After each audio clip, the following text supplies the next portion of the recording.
Hi everyone. కొన్ని ధర్మ సందేహాల గురించి తెలుసుకుందాం. ఈరోజు మన జీవన శైలి, మన ముగ్గుల వెనుక ఉన్న అనేక రహస్య కోణాల గురించి తెలుసుకుందాం. ముగ్గులు.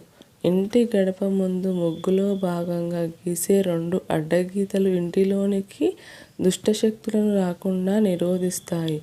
ఇంట్లో ఉన్న లక్ష్మీదేవి బయటకు వెళ్లకుండా చూస్తాయి. ముగ్గు వేసి దానికి 4 వైపులా 2 అడ్డగీతలు గీస్తే అక్కడ శుభకార్యాలు, మంగళకరమైన పనులు జరుగుతున్నాయని గుర్తు. పండుగల సమయంలో ఈ విధంగా ఖచ్చితంగా వేయాలి. ఏ దేవత పూజ చేస్తున్నా దైవాన్ని ఉంచే పీఠ మధ్యలో చిన్న ముగ్గు వేసిన 4 వైపులా 2 గీతలను తప్పక గీయాలి. నక్షత్రం ఆకారం వచ్చేలా గీతలతో వేసే ముగ్గు భూతప్రేత పిశాచాలను ఆ దరిదాపులోనికి రాకుండా చూస్తుంది. అంతేకాదు, మనం వేసే పద్మాలు, చుక్కల ముగ్గులు కూడా మనకు తెలియని అనేక కోణాలు దాగి ఉన్నాయి. అవి కేవలం గీతలే కాదు, యంత్రాలు కూడా. యంత్ర తంత్ర శాస్త్ర రహస్యాలతో కూడి ఉండడం వలన మనకు హాని కలిగించే చెడ్డ శక్తులను దరిచేరనీయవు.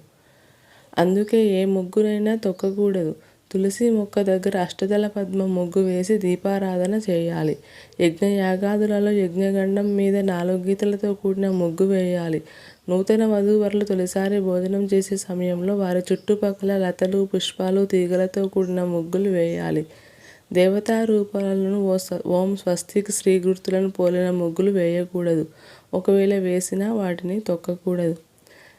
అయితే దేవాలయంలో అమ్మవారి శ్రీ మహావిష్ణువు ముందు నిత్యం ముగ్గులు వేస్తుందో, ఏ స్త్రీ అయితే దేవాలయంలో అమ్మవారి మహావిష్ణువు ముందు నిత్యం ముగ్గులు వేస్తుందో ఆ స్త్రీకి 7 జన్మల వరకు వైధవ్యం దాని మరియు సుమంగళిగానే మరణిస్తుందని నమ్మకం. దేవి భాగవతం, బ్రహ్మాండ పురాణాలు చెబుతున్నాయి. మిగతా భాగం పార్ట్ 2లో చూద్దాం. Thank you for watching.